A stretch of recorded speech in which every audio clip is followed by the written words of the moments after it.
বন্ধুরা, এটা আপনারা নিশ্চয়ই দেখে চিনতে পাচ্ছেন, এটা হলো সাদা তিল। এখন কিন্তু সাদা তিল সহজলভ্য, সব জায়গায় পাওয়া যায়। কালো তিলটা বরং পাওয়া যায় না।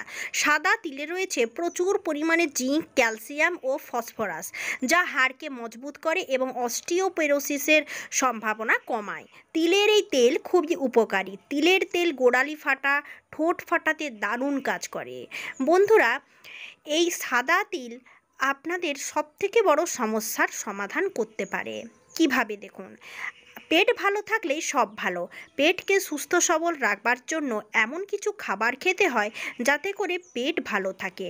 পরিষ্কার পায়খানা যে মানুষের হয় তার শরীরে সমস্যা খুব কমই দেখা যায়। আর এই পরিষ্কার পায়খানার জন্য আমাদের কিছু খাবার খেতে হয়, সেই তালিকায় পড়ে এই সাদা তিল। দেখতে ছোট্ট কিন্তু গুণ অনেক, তেমনই খাবার হলো সাদা তিল। সাদা তিলে একাধিক ভিটামিন ও খনিজ উপাদান রয়েছে। এই তিলের গুণাগুণ সম্পর্কে আয়ুর্বেদ শাস্ত্রে অনেক কিছুই বলা হয়েছে। প্রতিদিন গরম ভাতের সঙ্গে যদি তিল বাটা খেতে পারেন তাহলে ডায়াবেটিস থাকবে নিয়ন্ত্রণে, সেই সঙ্গে কমবে ওজনও। প্রতিদিন ভোরে 1 টেবিল চামচ সাদা তিল অল্প অল্প করে মুখে দিয়ে মিহি করে চিবিয়ে যখন একেবারে রসের মতো হয়ে যাবে তখন গিলে ফেলতে হবে। এইভাবে সব তিল চিবিয়ে খাওয়া হয়ে গেলে ঠান্ডা জল খেতে হবে। এই তিল খাওয়ার পর প্রায় 3 ঘন্টা পর্যন্ত আর কিছু খাবেন না, তাই ভোরেই কাজটা সেরে নেবেন। বন্ধুরা, এই উপকরণটি আপনার শরীরে ক্যান্সার প্রতিরোধের ক্ষমতা বাড়িয়ে দেয়। প্রচুর পরিমাণে রয়েছে ক্যালসিয়াম, যা হাড়কে মজবুত করে। পায়খানা, বন্ধুরা, পায়খানার সমস্যা কোনো দিনই হবে না, পেটের বদমালকে বের করে দেবে। তাই একদিন আপনি তিল বাটা খেলেই পরের দিনেই বুঝতে পারবেন কোষ্ঠকাঠিন্যর সমস্যা একেবারে হবে না। হজমে সাহায্য করে সাদা তিল। চলুন, কিভাবে এটা আপনি খাবেন, কত সহজে খাবেন এবং এটা কিভাবে টেস্টি করবেন আপনাদের দুই একটা পদ্ধতি বলে দিই, যদিও আপনারা জানেন। কিছুটা সাদা তিল নিয়ে নিলাম, আর এখন অল্প আঁচে এটাকে ভাজতে থাকুন। ভাজতে ভাজতে একটা সুন্দর স্মেল আসবে, দেখবেন, নজরে রাখবেন যাতে চুঁয়ে না যায়, মানে আঁচটা বেশি একদমই দেবেন না। যখন দেখবেন হালকা বাদামি কালারের হয়ে গেছে তখন এটা আপনি একটা প্লেটে ঢেলে নিন। বন্ধুরা, এটা আমি অনেকটাই নিয়েছি, তো পুরোটা ঢালবো না, এটার ব্যবহার আপনাদের আমি দেখাবো। তো অর্ধেকটা দেখুন আমি প্লেটে ঢেলে নিয়েছি। বন্ধুরা, এটা আপনি একটা কৌটোতে রেখে দিতে পারেন, তবে হ্যাঁ, এরকম রাখবেন না, এটাকে মিহি করে গুঁড়িয়ে রাখবেন। বন্ধুরা, এই তিল এই তিলের নাড়ু খুবই জনপ্রিয়, অনেকেই পছন্দ করেন এই তিলের নাড়ু। বন্ধুরা, দেখুন আমি বেশ সুন্দর করে ব্লেন্ড করে নিয়েছি, তবে ঠান্ডা অবস্থায় ব্লেন্ড করবেন। এই দেখুন, এই তিলের গুঁড়োটা আপনি কি কি কাজে লাগাবেন। বন্ধুরা, আপনি নিশ্চয়ই শুক্তো রান্না করেন, কোনো সবজি রান্না করেন, সেই সবজিতে নামাবার পরে একটু বেশি করে তিলের গুঁড়ো ছড়িয়ে দেবেন। সবজিটার স্বাদ দেখবেন একেবারে বদলে যাবে, তার সাথে সাথে তিলটাও আপনার খাওয়া হবে। শীতে বাড়ে গাঁটের ব্যথা, আর এই ব্যথা নিয়ন্ত্রণে রাখতে সাহায্য করে তিলের তেল। বন্ধুরা, তিলে থাকে প্রচুর পরিমাণের ফাইবার, হজমে হেল্প করে। তো এই গুঁড়ো তিলটা আপনি কৌটোতে ভরে রেখে দেন এবং এটা আপনি তরকারিতে ব্যবহার করুন। এমনি খাবার পরে আপনি হাতে তেলোতে একটু নিতে পারেন, নিয়ে তারপর খেয়ে জল খেতে পারেন। আপনার কোনো হজমের সমস্যা হবে না। যেমনভাবে আমরা মুখশুদ্ধি হিসেবে জোয়ান মৌরি খাই, ঠিক সেরকমভাবে। তো আমি এই তিলের গুঁড়োটা যেমনভাবে মশলার কৌটোতে হলুদ, জিরে, লঙ্কা গুঁড়ো এই সমস্ত থাকে, সেরকম আমার রান্নাঘরে তিলের গুঁড়োর একটা আলাদা কৌটো আছে।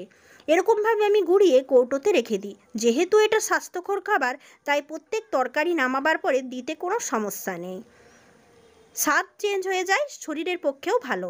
ঠিক এইভাবে হাতের তেলোতে একটু নিয়ে নেবেন এবং খাবার পরে এটাকে জল খেয়ে নেবেন। দেখবেন হজমের সমস্যা হচ্ছে না, পায়খানাও পরিষ্কার হচ্ছে।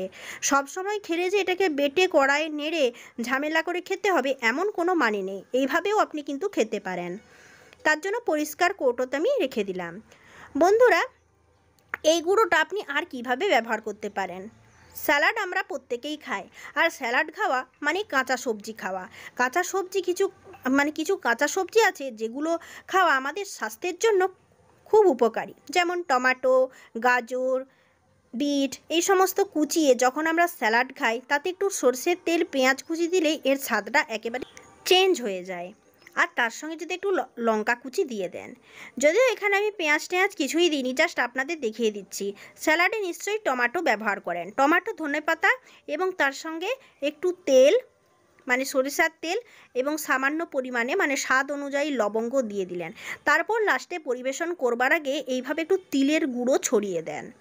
ব্যাস, এটা আপনার খাওয়াও হয়ে গেল। তার সাথে সাথে স্যালাদের যে মানে একটা স্বাদ সম্পূর্ণ চেঞ্জ হয়ে যাবে, একটা ভালো স্বাদের স্যালাদ খাবেন। তো বন্ধুরা, এইভাবে আপনারা স্যালাড খেয়ে দেখবেন স্যালাডটা কত ভালো লাগে। আপনি ডালেও ব্যবহার করতে পারেন, এই গুঁড়োটা সব কিছুতেই কিন্তু চলবে।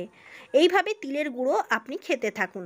চলুন, কিছুটা তিল তো গুঁড়ো করে আপনাদের দেখালাম কোথায় কোথায় দিলে ভালো হয়, কিভাবে খেলে ভালো হয়, কিন্তু আরও রয়ে গেছে আরও একটু ভাজা তিল। এটার সাথে আমি কয়েকটা শুকনো লঙ্কা নিয়ে নিচ্ছি। 4টে নিয়েছিলাম, 2টো কমিয়ে দিলাম কারণ ভীষণ ঝাল হয়ে যাবে।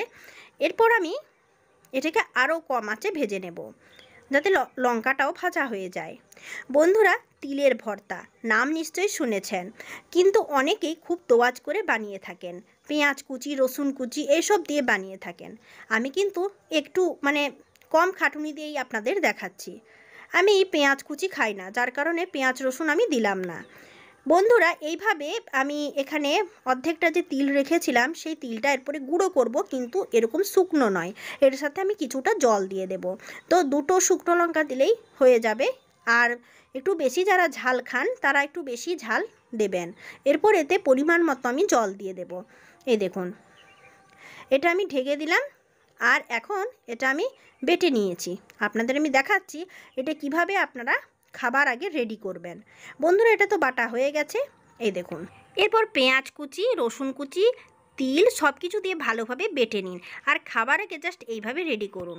বন্ধুরা, এটা খেতে এত সুন্দর লাগে গরম ভাতে, আর এই গরম আসছে জল ঢালা ভাতেও কিন্তু খেতে খারাপ লাগবে না। এতে শুধু দিয়ে দেন কিছুটা পরিমাণ সরিষার তেল, কারণ এতে সরিষার তেলের গন্ধটা অপূর্ব লাগে। আর এর সাথে দিয়ে দেন ধনেপাতা কুচি। তো সব সিজনে ধনেপাতা পাওয়া যায় না, পাওয়া গেলেও অনেক দাম। আপনার কাছে ধনেপাতা থাকলে আপনি ব্যবহার করুন, না হলে এরকম আপনি পেঁয়াজ কুচি দিয়েও খেতে পারেন। এরপর এখানে দিয়ে দিচ্ছি স্বাদ মতো লবণ। ব্যাস, এরপর এটা মাখিয়ে নিন আর গরম ভাতের সঙ্গে খেয়ে দেখুন কেমন লাগছে। এটা আপনারা 2 থেকে 3 দিন খান, আপনাদের কোষ্ঠ পরিষ্কার হবে। আর ভোরবেলায় আপনি তিল চিবিয়ে খান, পায়খানার জন্য আপনাদের কোনো সমস্যা থাকবে না এবং অন্য কোনো খাবারও খেতে হবে না, পেটের ময়লাকে দূর করবে।